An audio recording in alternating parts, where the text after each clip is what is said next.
So recently, I've been telling people that I bought a house for nearly 2 years now. I have nearly been a homeowner for almost 2 years, and I've been telling people that I haven't necessarily seen the actual benefits of being a homeowner, especially living in a house. And prior to me buying a house, I was renting out to like multiple people, and I realized that when we look at housing costs in general, we start to realize how expensive it's getting just for no particular reason.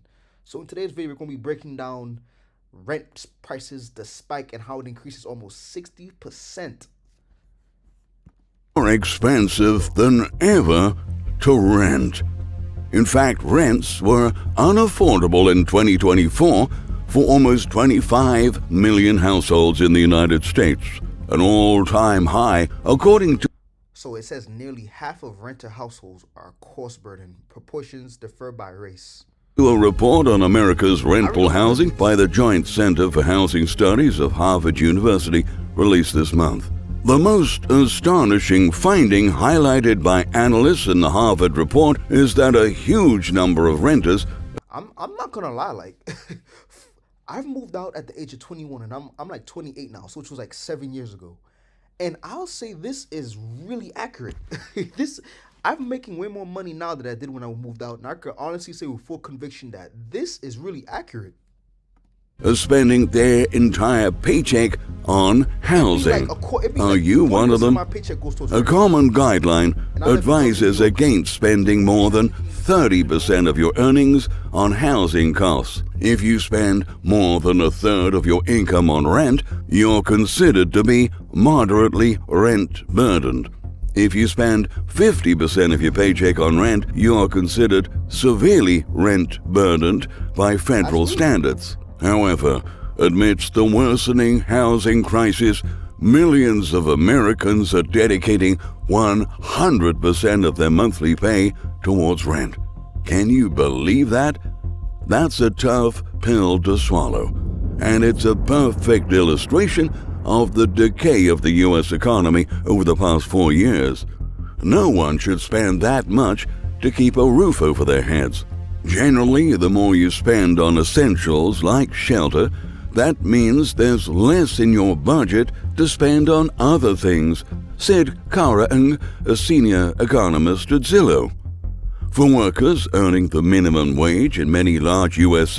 I would honestly say if you're over the age of 25 and you're working a minimum wage job, you're doing something wrong right now. If you're over the age of 25 and you're working a minimum wage job, you're doing something wrong.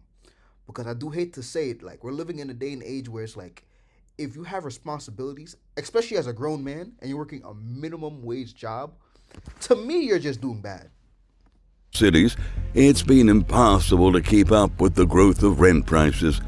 A new report by Clever Real Estate. In situations like this, it's like you really have to start thinking to yourself, like, what skills can I acquire to keep up with the rate of inflation, rent prices, food, every single thing, all these consumer products that get marketed to us every single second of every single day.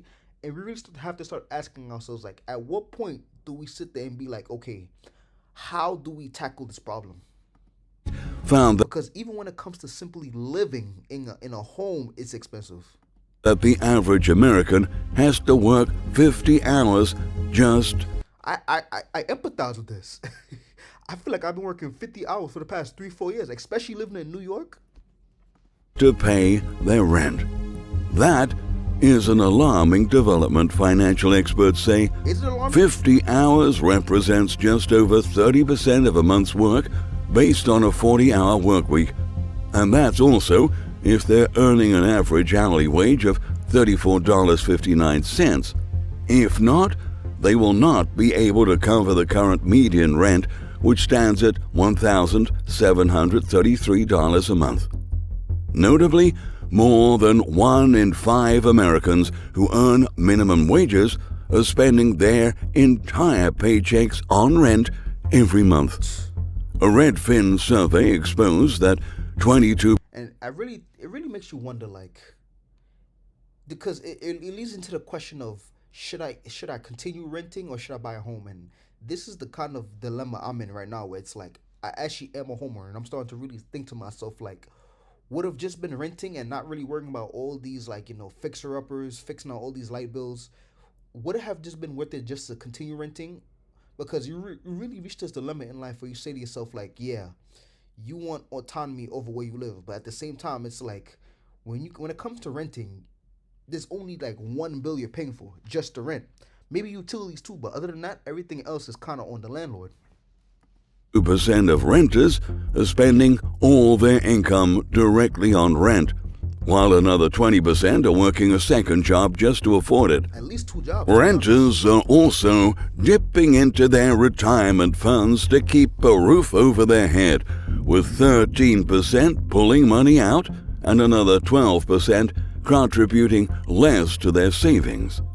In California, where rent averages $2,493 a month, a renter would have to work 64.5 hours at $38.63 an hour to be able to pay the rent, the data showed. No way.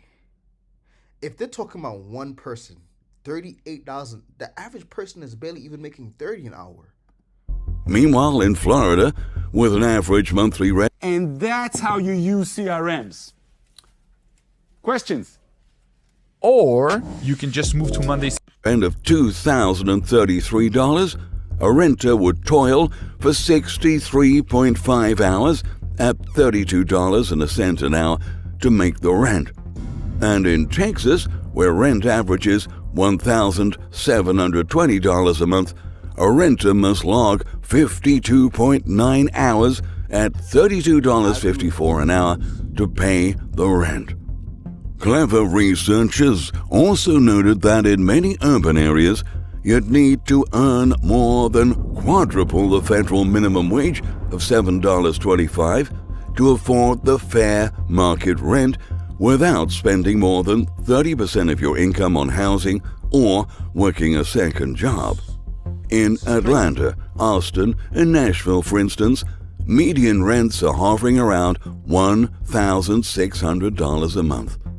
The necessary hourly wage to afford rent in those areas without compromising more than a third of your income is $31.76. In other words, a one-bedroom dwelling would need to be priced at $377 a month for a minimum wage worker to comfortably afford rent. But a unit at that price is extremely hard. There is no way you're convincing me in hell that you're going to find $377 a month for one-bedroom dwelling in 2025. There is no way that's possible. No way. I don't think there's a single home that even costs that at this very moment in life.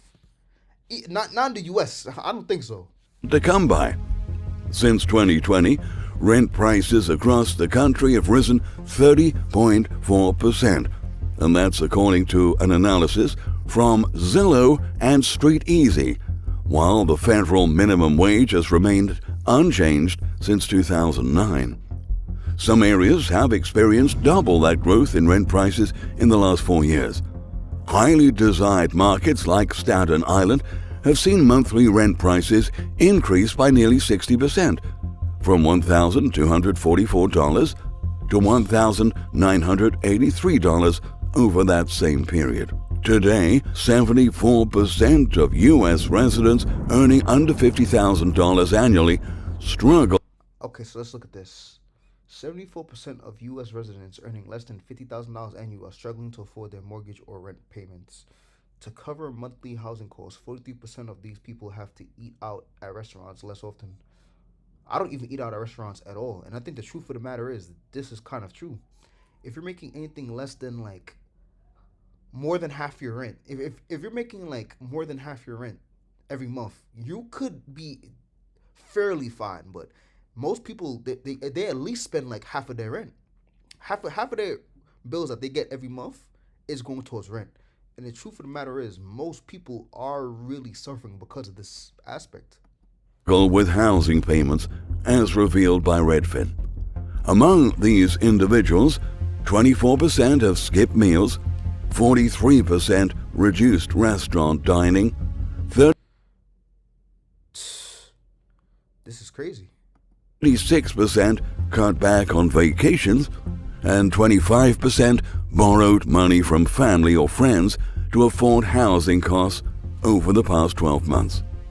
Rampant housing costs have been a long-standing problem. The market alone can't fix the U.S. housing crisis.